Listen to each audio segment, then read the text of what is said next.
ஓம் சாந்தி. தினம் ஒரு கதை பகுதியில் இன்றொரு கதை பார்க்கலாம்.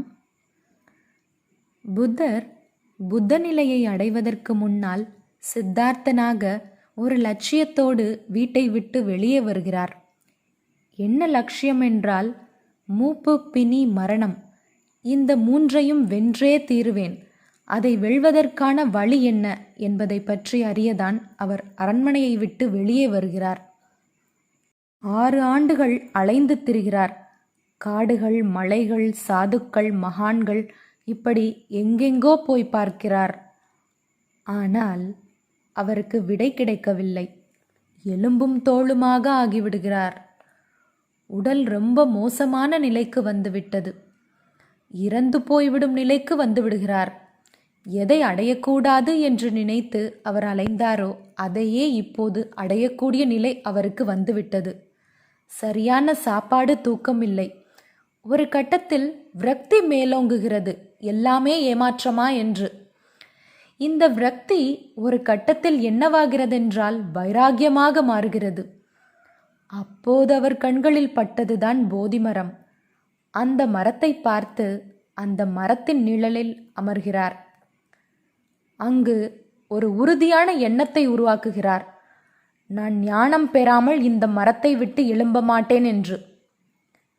7 வாரங்கள் மரத்திற்கு கீழே அமர்ந்திருக்கிறார், தவம் செய்கிறார். அவருக்கு 7வது வாரம் 49வது நாளில் ஞானம் கிடைக்கிறது. இது நமக்கு தெரிந்த விஷயம். நாம் என்ன நினைத்து கொண்டிருக்கிறோம்? அந்த போதி மரம்தான் ஞானம் கொடுத்ததென்று. இன்றைக்கு புத்தகயாவிற்கு போய் புத்தர் ஞானமடைந்த போதிமரம் எங்கே என்று தேடிக்கொண்டிருக்கிறார்கள். இது எவ்வளவு பெரிய அறியாமை! அவருக்கு எந்த இடமும் மரமும் ஞானம் கொடுக்கவில்லை. அவருடைய திட எண்ணம் 6 வருடங்களாக கிடைக்கும் கிடைக்கும் கிடைக்கலாம் என்றிருந்தார். ஆனால் அந்த 7 வாரங்கள் 49 நாட்கள் நான் அடைந்தே தீருவேன், அடையாமல் எழமாட்டேன் என்று உறுதி செய்தார். அது அவரை அடைய வைத்தது. நாமும் கூட வாழ்க்கையில் அது கிடைக்கும் கிடைக்கும் நடக்கும் என்று போய்கொண்டே இருக்கிறோம். இந்த வெறும் ஆசை பல வருடங்கள் இல்லை, பல ஜென்மங்களானாலும் நிறைவேறாது.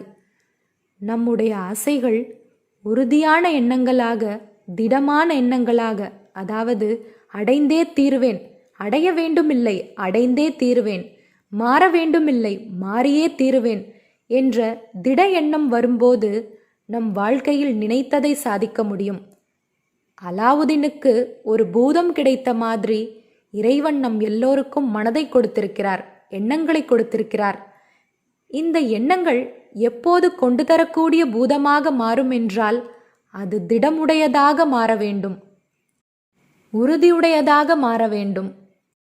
இதைத்தான் வள்ளுவர் எண்ணிய எண்ணியாங்கு எய்துப எண்ணியர் திண்ணியராகப் பெறேன் என்று சொல்கிறார்.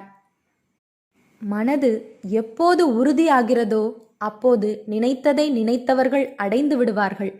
ஒன்று கிடைக்கவில்லை என்றால் நாம் இன்னும் அதை திடமான உறுதியான எண்ணமாக மாற்றவில்லை. ஒன்று கிடைக்கவில்லை என்றால் நம் எண்ணம் இன்னும் அந்த விஷயத்தில் ஸ்ட்ராங் ஆகவில்லை. என் எண்ணம் ஸ்ட்ராங் ஆகிவிட்டதென்றால் அது எனக்கு கிடைக்கும்.